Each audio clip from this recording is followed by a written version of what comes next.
Ryan Reynolds here for, I guess, my 100th Mint commercial. No, don't. No. I mean, honestly, when I started this, I thought I only have to do like 4 of these. I mean, it's unlimited premium wireless for $15 a month. How are there still people paying 2 or 3 times that much? I'm sorry, I shouldn't be victim blaming here. Give it a try at mintmobile.com/save. Whenever you're ready. $45 upfront payment equivalent to $15 per month. New customers on first 3-month plan only. Taxes and fees extra. Speed slower above 40 gigabytes. See details. Rosemary Vassiliadis has been the director of aviation for Clark County for over a decade, and her work with our airport system goes back to the 1990s. Recently, she presented conceptual plans for a major expansion and renovation of Reid International Airport. Today on CityCast Las Vegas, we talk with the director about the challenges of getting air travelers, locals and tourists alike, in and out of our city, what the new grand plan for Terminal 1 looks like, and why she says we need a second airport in Ivanpah? It's Wednesday, October 9th. I'm Dayvid Figler, and here's what Las Vegas is talking about.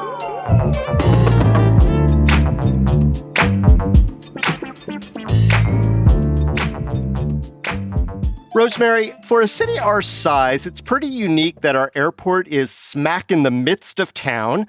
Can you run down the benefits of having that kind of location and then maybe the challenges of having such a place? Hi, David. Thank you for having me on. What you're going to hear a lot is the word unique because our city is unique and therefore the airport that serves this destination is unique.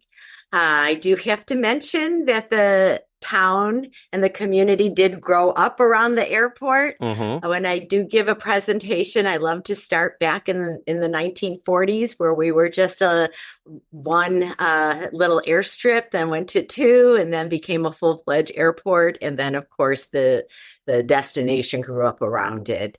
It is, I think, the welcome and the first impression that our visitors want. And that is to see the strip. If you come in at night, it's a magnificent landing. Most of the time, you're coming the normal way.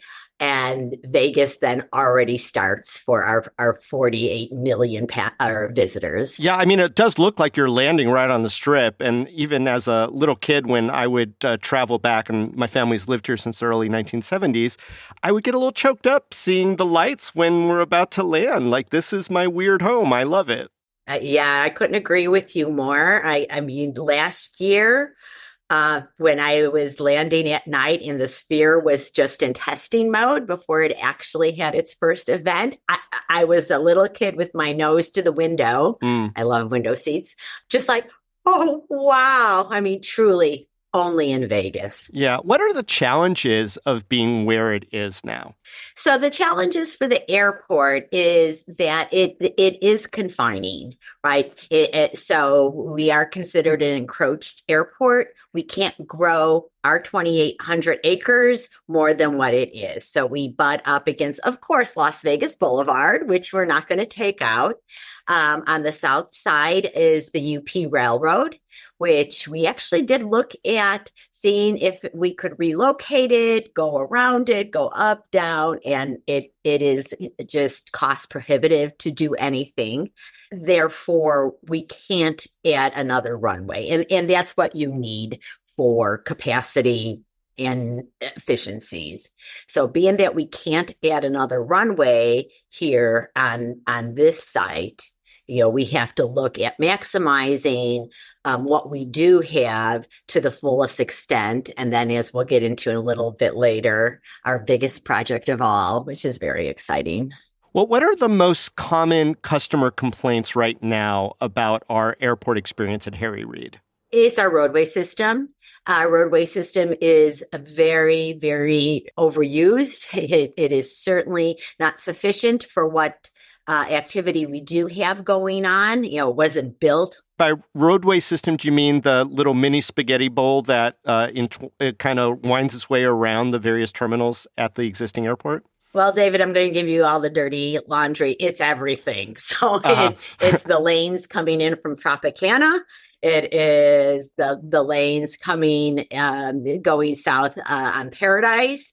And then, of course, the tunnel coming the other way. And then once you get into the airport footprint itself, so you're going to departures, you're going to passenger pickup, you're going to use a TNC, a taxi cab, a prearranged, what used to be limousines, a prearranged vehicle.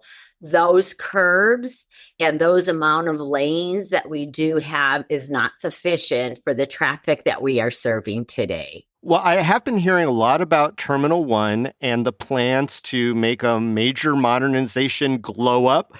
I listened to your presentation to the Clark County Commission the other day and also been reading some media accounts, but I'm wondering just straight from you, what was missing from Terminal 1 and what will the new Terminal 1 hopefully look like? Well, Terminal 1 is very old. It's over 75 years old. It was built for different type of operations, different type of aircraft. So let's go ahead and start with the A and B gates. Mm-hmm. So those are designed, and we call them cluster buildings. They're round designs. You see them only in cluster is a good word for it, to be honest. Yeah, it is, isn't it? There's usually another word that follows the word cluster, but yeah. It's charming in its antiquity, but please do continue. I can't disagree with you on that one. Yeah. But, the hold rooms are not sufficient. It's not flexible for aircraft, certainly not the aircraft that we get today. So what we're going to do is take advantage of the T2 footprint. So back in the day, we had Terminal 1 and then we had Terminal 2. Terminal 2 was kind of a Band-Aid terminal. Over all the years, there was two separate buildings made into one building. That's where international and charter operations went at that time, back in the 80s and 90s. And Terminal 1 ate basically Terminal 2, which is why there is no Terminal 2 right now. So maybe you could speak to the different design plan, because right now I think people are familiar with the old A and B gates, and it's sort of a hub with spokes coming out of it. That's going away, and what's going to replace it? So it's called a pier design.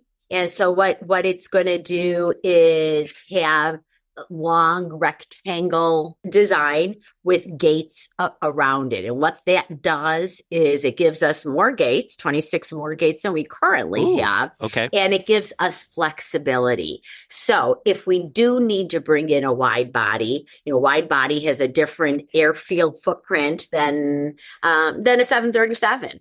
And what that allows us to do is we could gate it there. It may take the gate next to it out, or we could gate it at the end of the pier because it's now a rectangle. So if you look at the picture, you'll see the one gate at the end of the pier that gives wingspan flexibility. So if we do have to put a wide body there, if we do have to put, a different type of aircraft, it will allow that. So that gives us the most efficiency. Right. So we start with the airports, start with the airspace, because you never want to be an airport that creates a delay in the system. But then after it lands, it goes to a movement area and then over to the gate area. So you want that to be just a streamlined, continuous operation till it gets to the gate. And flexibility on your gates allow that. So it will take, eventually at the end of the project, we'll take out the 4 round buildings. We are going to keep the C gates as it is, the concourse as it is, because that's a pier design. So gates on both sides, just like the C gates have. Right. And then it will be continuous because now it's linear. So you will be able to put in additional gates till you get to the new piers. And there'll be 3 new piers that allow those additional gates. This episode is sponsored by BetterHelp. Sometimes when I'm not feeling well emotionally, I feel like I'm hiding behind a mask. If I'm taking my showbiz persona into my personal life and pretending everything is okay when it's really not, I know it's time to check in with a therapist. Because masks are for Halloween, not for my emotions. We all go through tough times, and in the past, I have found it really helpful to get an outside opinion to navigate my own emotions. And in my personal experience, every time I've begun therapy, I've also eventually come to a place where I realize I was doing okay, and it was time to stop. Therapy doesn't have to be a lifelong commitment, but that resource is always there if and when you need it. And with BetterHelp, it's designed to be convenient, flexible, and suited to your schedule, and it's entirely online. So take off the mask with BetterHelp. Visit betterhelp.com/citycast today and get 10% off your first month. That's BetterHelp, HELP.com/citycast. Hi, this is David Plotz of CityCast. Have you thought about a gift for yourself this year? One that has the power to help you grow and learn and become a better version of yourself? Give yourself the gift of language by getting Babel. With quick 10-minute lessons handcrafted by language experts, Babel gets you talking a new language in 3 weeks, because talking is the key to really knowing a language. And that's how Babel approaches it. It's designed for real conversation. So I have a trip to France planned with my girlfriend. Was it inspired by the Olympics? Yes, it was.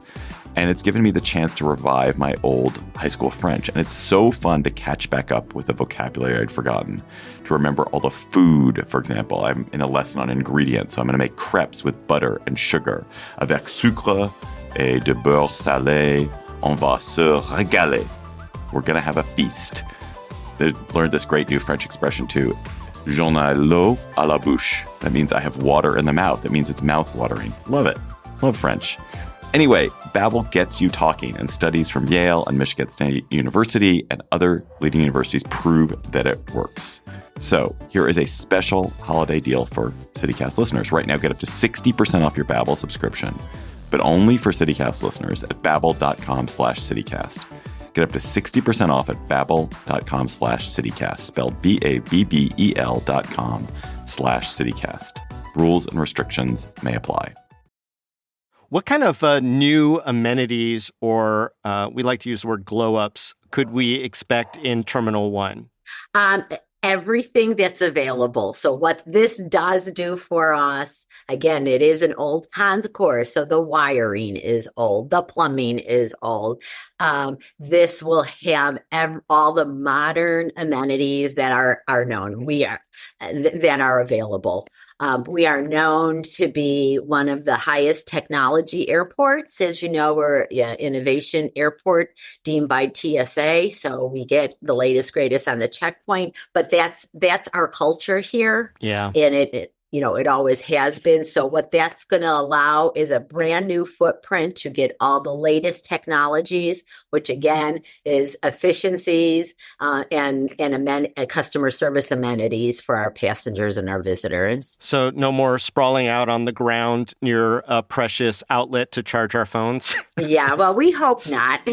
People seem to like the floor anyway, but we just completed that at the D gates. You saw that in the presentation. Where we put in chargers at every single seat. We put in more streamlined seats so we can have more seating in the hold rooms. That's what this is going to do here in the AB gates. Very small hold rooms. The round design just doesn't give you any flexibility. We'll put in D gates, we put in very streamlined gate counters out there.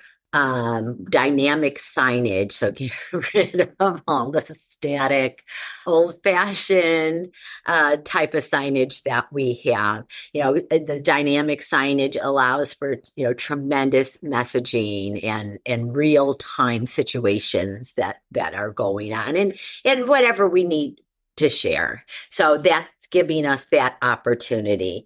We'll be instituting, sustainable measures, of course, any type of energy saving measures, water saving with the new restrooms that are going in, all the features that are there, etc. Lighting. Right. Well, there has been a lot of talk about a second or supplemental airport. I can only think of a handful of cities that do have 2 major airports, and Vegas is much smaller than all of those, like New York or Chicago, et cetera. I'm wondering if this expansion of T1 and the increased gate capacity, et cetera, affects the need of a second airport? It does not. It will come to a time where we will need a second commercial airport. As you have obviously read, it is it's not an easy, quick project. And you have to start years in advance, and that's what we did. So, we started it back in the early 2000s, and then the Great Recession did have an impact on that. That's why we went ahead with Terminal 3. Mm-hmm. Which was what we thought was the final build out for LAS, for Harry Reid International Airport footprint. It will not be enough because our airspace is very limited. So that was one of the most limiting factors in all of our operations. And that will remain the same. So we live in a valley.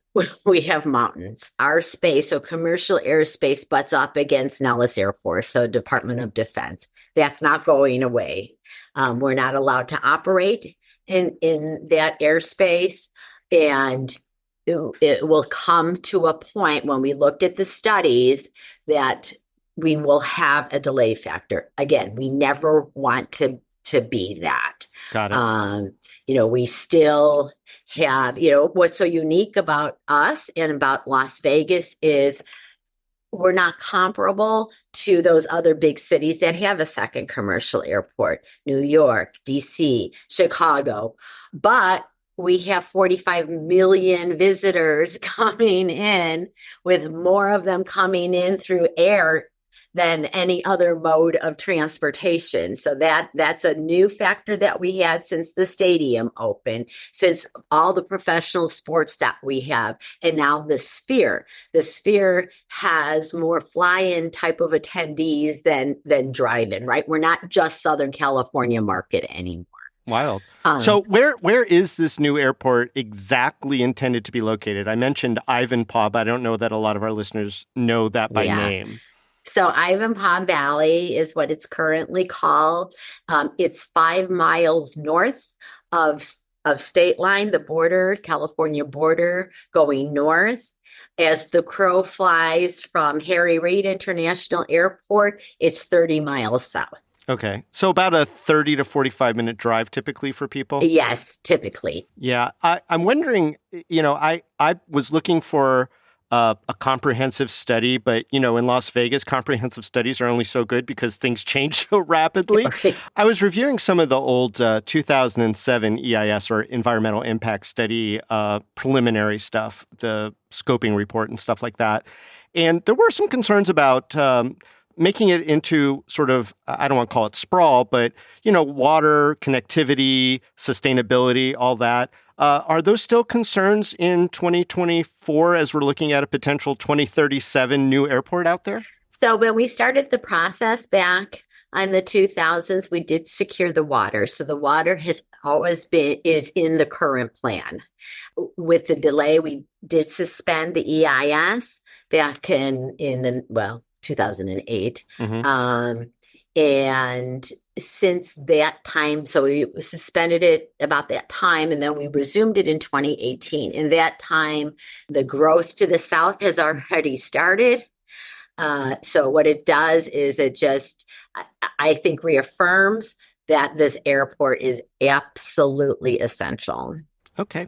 Let me ask you this, because I know it's going to be coming at you. With the glow up to Terminal 1, how do you build that out without turning to a steady source of hatred from locals on the level of F1 disruption? I mean, Denver and LAX airport volatility was always in their local papers. How do we avoid that here? Well, you do the best you can. There's going to be some projects that are going to be impactful. Any roadway project anywhere in this town is impactful. So I can't sugarcoat it. So our roadway projects are going to be impactful. To make improvements, you're going to have to take down existing lanes. Where it's not a new footprint. This is our footprint, and we have to make the most of it. In gates, however, we're going to be lucky there because we are going to build against that first pier, that first set of gates in a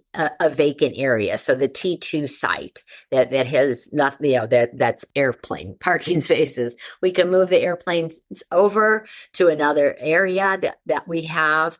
And we can build those gates before we take any gates down. And then we're going to have a little bit of relief there because we're actually building more gates than we're taking down in the first cluster building. And then we'll have that domino effect. Right. And we'll see again what is needed at that time.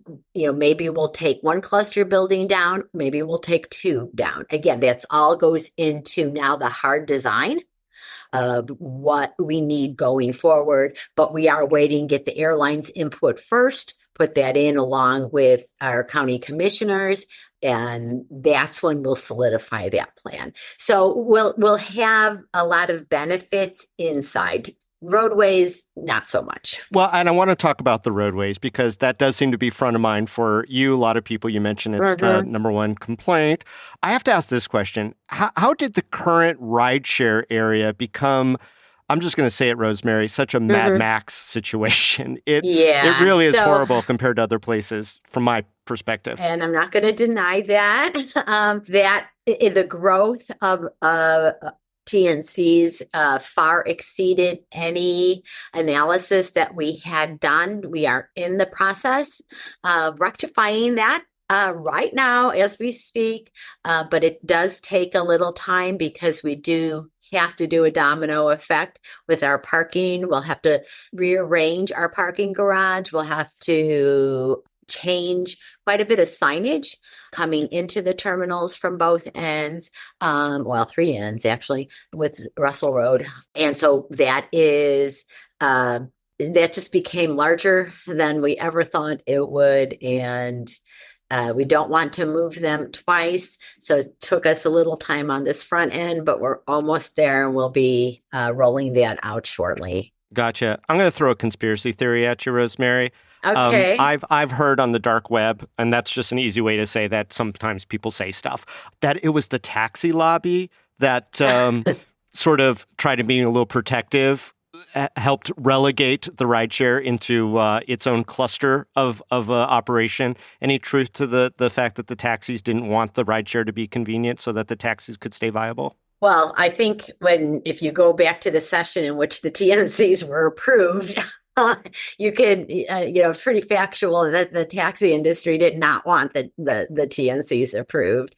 If you think that they're talking to us to make the TNCs fail here, no, that's not true. Okay, I got to run it down. That's what we do. I get it. All right, no truth to that rumor that the taxi cab said put him in the worst spot with the worst plan. Yeah, no truth to that. Okay, we talk about transit in and out. I know that the RTC runs a constant bus line. I think it's on ground level 0. Mm-hmm. Yeah. Why do you think that more people don't use that? Boy, I don't know. I wish more people did. I wish our employees did. It's probably used more by employees that work here. We are an employer of 17,000 jobs in the community. I think it's one of the Vegas features that everyone just likes to drive. That is an issue no matter where you go. Certainly the stadium had it with its parking plan. The Sphere has a very unique way of going in and out. And therefore, mass transit is just not something that people think of when coming to the airport. Oh, I think that's a shame. I'm seeing in your face, although people can't see it, that you probably agree with me. I do agree with you. I'm born and raised in Chicago, so mass transit was the way to get anywhere. Yeah. The L. But the L, exactly. I went to DePaul University downtown, so I lived out in the Northwest, so I took a bus and then the L. There was just no other way. There was no other mindset, but that was our mindset. I think one of the issues is it's just not the mindset here. And it's just not natural. But as RTC keeps on developing, and they're very much part of this plan, this transformation plan, I mean, we work so well together. We hope to promote different options. Just not recently, last year talked about a park and ride, different options to get some synergies for that mass transit at the airport. That would help us. Oh, any vehicle you could take off our roadway system, we'd be thankful for. So again, we're really good partners in collaborating going forward. And we hope that some of those new features become very successful in our new roadway system. Last question, Rosemary. Is there a difference in mindset about making Harry Reid International a good experience for locals versus tourists? Oh, David, absolutely there is. Our local travelers have increased more post-pandemic than any other time period that we have. Now, of course, the community grew. The demographics for the community has grown differently than it did in the other growth periods. So we're getting people who actually live here, and this has become their community, and therefore they're traveling. And that is something that we have also put into the mix of it. It's just not visitors anymore. So our garage, what we need for amenities, the eateries, different things like that, because the behaviors are different, right? Our visitors come after they check out, so they're kind of predictable. Mm-hmm. Whereas our locals are coming, the hour and a half, we wish 2 hours beforehand, but so we need never going to happen. I know. And I can't say anything myself. And I don't get any special treatment. I go through the checkpoint like everyone else. But that is actually such a great question, because we do have that responsibility to serve our local citizens as much as our visitors. They're the ones that are here to stay, and we want to make sure that it is as seamless for them as it is for anyone else. Rosemary Vassiliadis, Director of Aviation for Clark County, thank you so much for joining us on CityCast Las Vegas. You're very welcome. I really appreciate it and enjoyed it. Great to meet you virtually.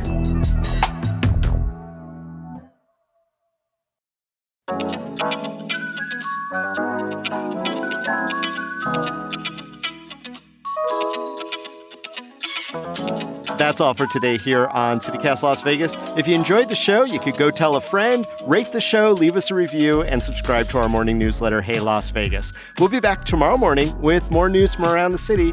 Till then, stay lucky.